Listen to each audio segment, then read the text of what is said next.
Hi everyone, welcome back. So literally look at my client's nails. So she had acrylics done, what I would call from a chop shop, and literally ruined her nails. So I'm going in a bit different this time. I'm they've left, like, I don't even know why her nails are orange. I don't know if they've done an orange acrylic and not put a clear base down first and it stained her nails. I have no idea, but there was leftover acrylic on there. You can see the middle finger, that black mark. That's a splinter, a nail splinter. She's had ring of fire. Honestly, her nails were ruined. So she's come to me for biab extensions. So literally, I didn't push back the cuticles. I haven't done any of that.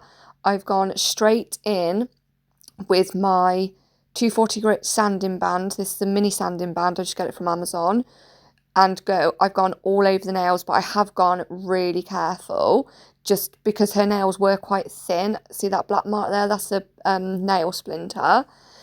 She literally had like a red line from where the drill that they used dug right into her nail bed.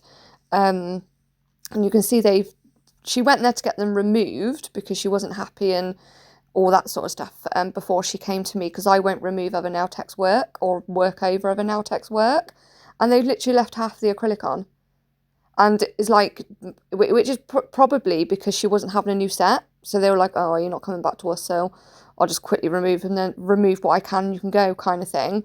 Not great customer service really, is it? But so she did need quite a bit of work doing on her nails to remove some of that acrylic that was left over. There was quite a lot on this nail, but I was going so gently because her nails have been overfiled. She's got ring of fire, dents, and a splinter, well, and some splinters in the other hand, but I've already done that hand off camera. Yeah, so we did biab extensions, so just a nice short square set.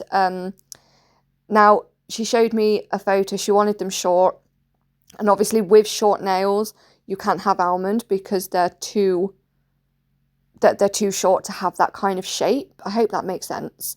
So I'm literally going over the nails so carefully because I don't want to not overfile them because they're already overfiled, but cause like any burning sensation or anything like that, especially when they're already sensitive. So I do that. Sorry, I'm really not well. Haven't been feeling great for like 2 days. And then I push back the cuticles and then I go in with like my prep. I'm just doing this first, which normally I do after I've done like the cuticle work. I normally do this then, but because she had acrylic left on, I just wanted to get this out the way. Yeah, so I do all this, then I go in with my nail pusher, push all the cuticles back, and then I go in with, this time I used a medium grit cuticle bit when going around her cuticles. Normally I use a fine cuticle bit, but I used medium this time because she did have some acrylic left around like the cuticles that I couldn't really get off with my sanding band. So this is why I changed it to, you can see it's blue. I'm so sorry guys, I'm so ill. Yeah, you can see it's like blue. So it's a medium one. I'm still doing it very soft. It is only on like 3,000 RPMs. I didn't want it to be anything higher than that. Actually, I think it might have been on 2, which isn't high at all. I know some people have it on like 7 and 8, but again, her nails were already damaged, so I was trying to do the best prep I could without making them more sensitive for her. So obviously, as you can see, some of her nails are quite long, some of them are a lot more shorter. Some of the sidewalls on her nails have been filed at the wrong angle, so some of them were kind of like missing. Some of her sidewalls of the nails were missing, so I had to try my best to correct that when putting a tip on the end and then doing the biab for biab extensions. Sorry, builder gel extensions. I always forget to say builder gel. yeah, so I then just, dust over, wipe everything off, and then I'm using McCart nail glue. Love that stuff. Sizing up all of her tips. And the tips I'm using are Glitter Planet. They're not pre-pinched or C-curve because I don't like ones like that. It's just too much. They're just square. I think they might be like the short or medium Glitter Planet. And honestly, they are my favourite. And when I say favourite, I mean, I know you probably can be like, oh, you can get loads probably the same off of Amazon. I don't know what it is about these, but it's the shape of them. I absolutely love them. So yeah, as you can see, some of her nail tips are longer, some are shorter.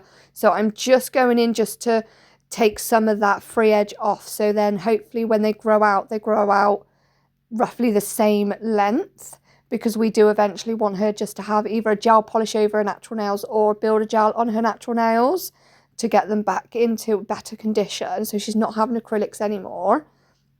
And then I use Model 1's dehydrator. Well, I'm getting ahead of myself on as my throat's going. I wasn't even going to upload this video today because I'm not well, but honestly, if you're feeling sorry for me, go ahead and subscribe. Yeah, so what I'm so poorly. Once I've put the tips on, oh God, I'm so sorry guys. Once I've put the tips on, my throat's so sore. I buff the nail tip into the natural nail gently. Normally they are supposed to be a flush. Oh, my chest. Like really, really flush, okay? With biab extensions, you want that nail tip to be flush as possible to the natural nail. But, oh my God, I feel like I'm dying. I lost my train of thought again. But because of her nails are quite sensitive, I don't file them in too much because her nails were wrecked. It might not look like it now, but they were wrecked. So yeah, that's what I do. I've lost my train of thought again. I'll let you watch and I'll be back.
So I've cut down all of her nails to the length that she wanted.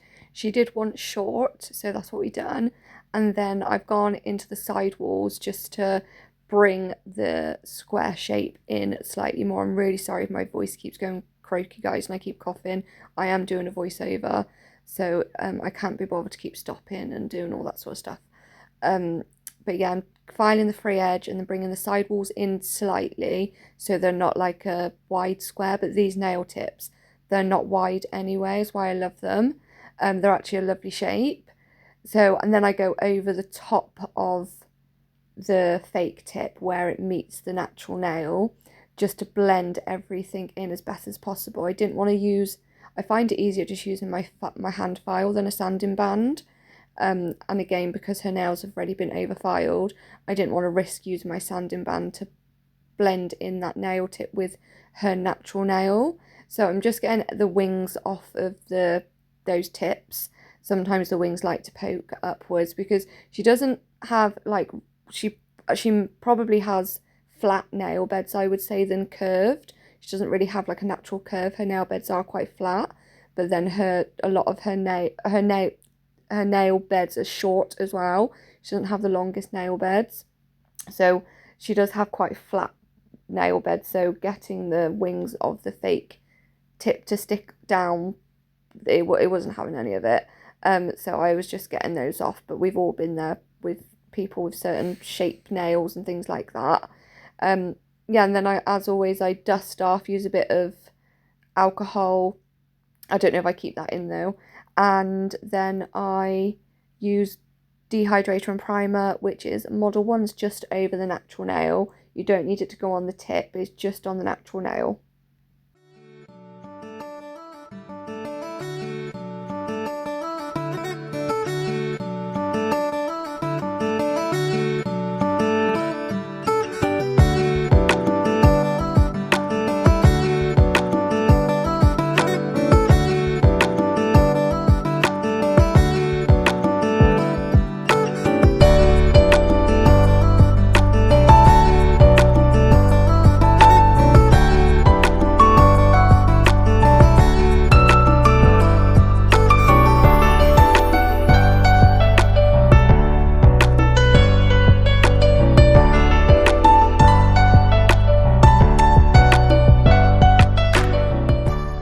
So once all that is done, I then go in with just a base coat on every single nail all over, and then I cure that in the lamp for 30 seconds. And then I go in with my builder gel. It's Blue Sky. The colour is Dusky Pink. The one that I absolutely love, I'm obsessed with. I do a slip layer of the Dusky Pink, Blue Sky builder gel, sorry. Do a slip layer, and then I do my bead and build everything up. So you're focusing majority of the builder gel more towards where the apex would be, the top part of the nail, and then you're thinning it out as it gets to the free edge so it's not bulky. Yeah, I'll let you watch and I'll be back. Oh, and I cure in between. If I need to do any extra coats, I cure in between. So for 60 seconds as well. I never do 30 seconds, I cure it for 60 in between each coat. If I do need to do a second coat, that is. Some of them I do, some of them I don't.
So those have been fully cured in the lamp for 60 seconds, and I've just wiped over to get rid of the sticky layer with acetone. It's 100% acetone, And then I'm going in with my, I don't know what side this is, 100 grit side, I think. You can use your 180 if you want to, it doesn't really make much difference.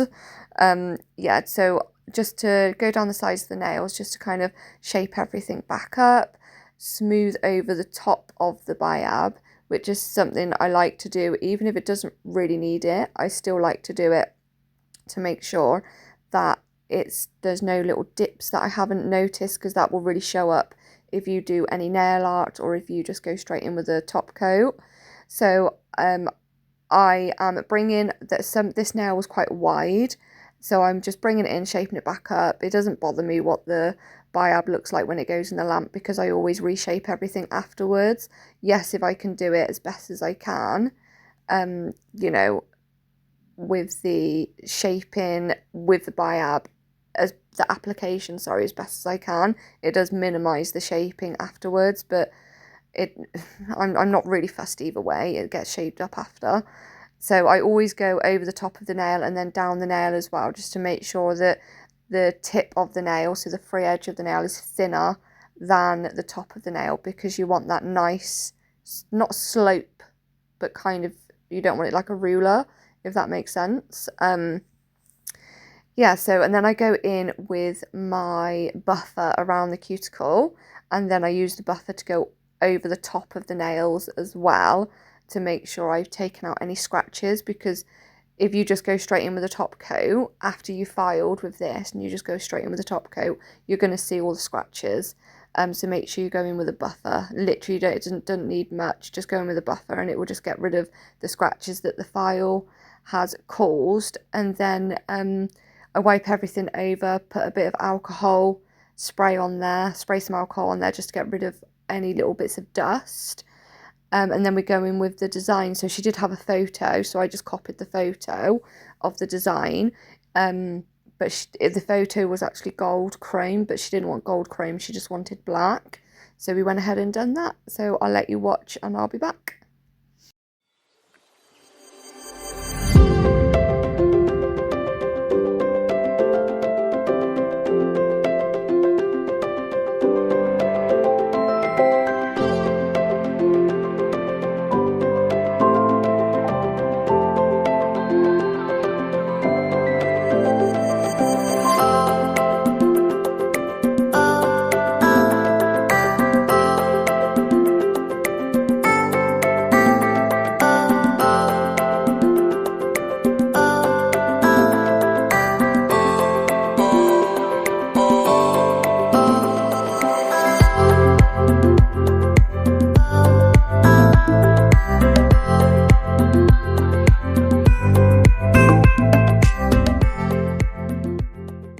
So I've done all of that. I mean, look at that shape. Oh, it's just beautiful. Considering what they looked like when she came in, I don't think I did a bad job. So we're doing a crispy, I love a crisp French on this finger. And that is just a black gel polish. It's not like a black paint or anything like that. It's just a black gel polish. And then on the middle finger, we do like this, I don't know what it is. It's just like a wiggle design. With a few I think, are they pointer stars or something? I don't know, something like that anyway. And then I can't remember actually what we do, so I'm just going to let you watch and then I'll come back.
So I've top coated using Blue Sky, no white top coat, and that's the results. Let me know what you think. See you in my next video. Bye!